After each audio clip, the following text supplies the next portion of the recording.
Olá, bom dia. Estamos de volta com o repórter NBR e as notícias do governo federal. 23 planos de saúde vão ser suspensos a partir desta sexta-feira. A medida é uma punição aos planos que receberam reclamações sobre cobertura, como negativas de atendimento ou demora.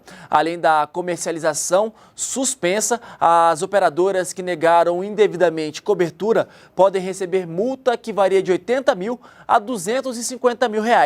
Para saber a lista completa dos planos que foram suspensos, basta acessar o site da ANS que está aí no vídeo.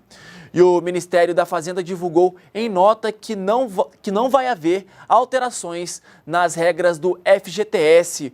O Ministério esclarece que não existe determinação para alterar qualquer regra do Fundo de Garantia, diferente do que vinha sendo divulgado. Segundo a nota, o compromisso do Ministério é com a aprovação da medida que estabelece limite para o crescimento do gasto público e também com a reforma da Previdência Social. E o Congresso Nacional aprovou na noite desta quinta-feira 3 importantes medidas para o governo federal: a desvinculação de receitas da União, a chamada DRU, a reforma administrativa e a criação do Programa de Parcerias em Investimentos, o PPI. Vamos então conversar com a repórter Paola de hoje, que tem mais informações para a gente sobre esse assunto. Oi, Paola. Oi, Leandro. Pois é, a primeira proposta que você mencionou, a DRU, é uma proposta de emenda à Constituição que aumenta de 20% para 30% o percentual que o governo pode utilizar livremente das receitas obtidas com contribuições sociais e impostos. Essa proposta, a desvinculação das receitas da União, ela dá mais liberdade para o governo decidir os seus gastos e também colocar aí as prioridades nas despesas. Ela foi prorrogada até 2023. Outra proposta importante que foi aprovada ontem pelo Senado é a medida provisória da reforma administrativa. Essa reforma que diminui de 32 para 24 o número de ministérios e que provocou aí algumas fusões e cortes entre ministérios, como por exemplo a criação do Ministério da Transparência, Fiscalização e Gestão e a fusão entre os Ministérios da Comunicação e de Ciência e Tecnologia. Essa medida foi a primeira aprovada pelo governo do presidente Michel Temer e ela faz parte aí do ajuste fiscal.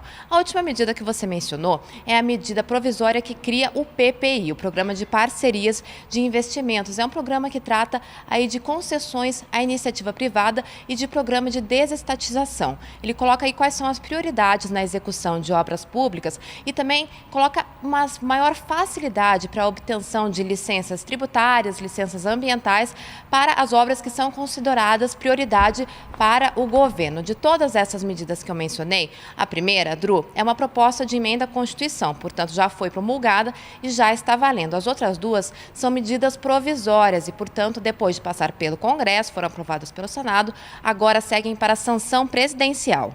Leandro. Obrigado, Paula, pelas suas informações. Vamos mudar de assunto agora, vamos falar de Jogos Paralímpicos. O Brasil está em 5º lugar nos Jogos. Vamos ver aqui no telão, ó.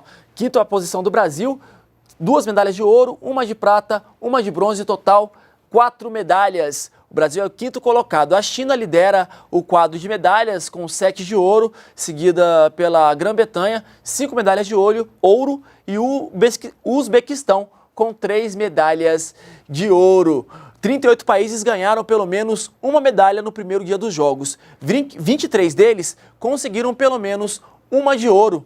Tornar o turismo mais fácil para todos é a meta do governo e você pode ajudar no aplicativo Guia Turismo Acessível. A repórter Thaísa Dias foi conhecer no Rio de Janeiro um dos locais cadastrados, a Feira de São Cristóvão. Um aplicativo em que o usuário pode avaliar a acessibilidade dos locais turísticos. A ferramenta foi lançada pelo Ministério do Turismo em 2014 e já conta com mais de 530 mil estabelecimentos cadastrados em todo o país. A ideia é facilitar a viagem pelo Brasil de pessoas que tenham algum tipo de deficiência ou mobilidade reduzida e sensibilizar o setor para receber melhor o turista.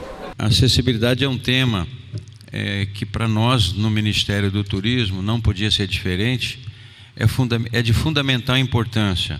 Lançamos na última semana um guia com dicas práticas e objetivas para os prestadores de serviço melhor atender a pessoa com deficiência. Existe todo um incentivo para que seja trabalhado junto à cadeia produtiva, que essa sensibilização aconteça, que esses empresários entendam exatamente de que forma tem que ser trabalhado isso. Nós resolvemos testar o aplicativo Turismo Acessível. Entre os vários lugares avaliados aqui no Rio de Janeiro está o Centro de Tradições Nordestinas, conhecido como a Feira de São Cristóvão. A gente vai dar uma voltinha lá dentro para saber como está a mobilidade para as pessoas com deficiência. Vem comigo?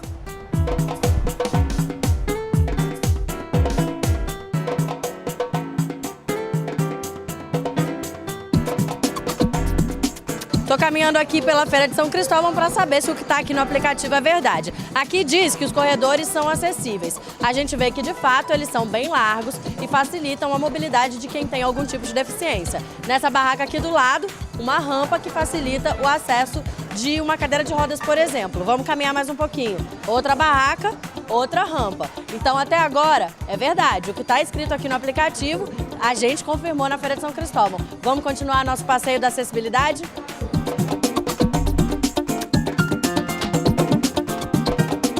Quem ainda não estava adaptado, agora está. No caminho, flagramos uma barraca instalando rampas para o acesso de cadeiras de rodas. A nossa necessidade de estar colocando a acessibilidade foi porque limitava muito do cadeirante, né, quem tinha esse tipo de deficiência, de estar acessando o interior da loja, conhecendo o restante das mercadorias, um pouco da cultura nordestina que a gente passa aqui dentro. Os banheiros também são adaptados, com barras que auxiliam as pessoas com deficiência. E segundo o gestor da Feira de São Cristóvão, o projeto é instalar ainda mais mecanismos de acessibilidade. Conseguimos bastante resultado na instalação dessas rampas pelos estabelecimentos, agora também questão de banheiro, questão de estacionamento, mas vem agora uma outra parte que é a questão da sinalização visual. E para aqueles que não têm a visão, nós teremos ainda a sinalização em braille. E aqui termina o nosso passeio pela Feira de São Cristóvão. A gente percebeu que o que está aqui no aplicativo é verdade. Ponto para a Feira de São Cristóvão, ponto para quem está avaliando os lugares e tornando o turismo mais acessível. O Senhor quer matar, a saudade quer morrer, a beleza quer sanar. E nós ficamos por aqui. Voltamos a qualquer momento com outras informações ou às 11 da manhã na próxima edição do Repórter NBR. Acompanhe também as novidades em nossas redes sociais. Continue com a gente aqui na NBR, a TV do Governo Federal.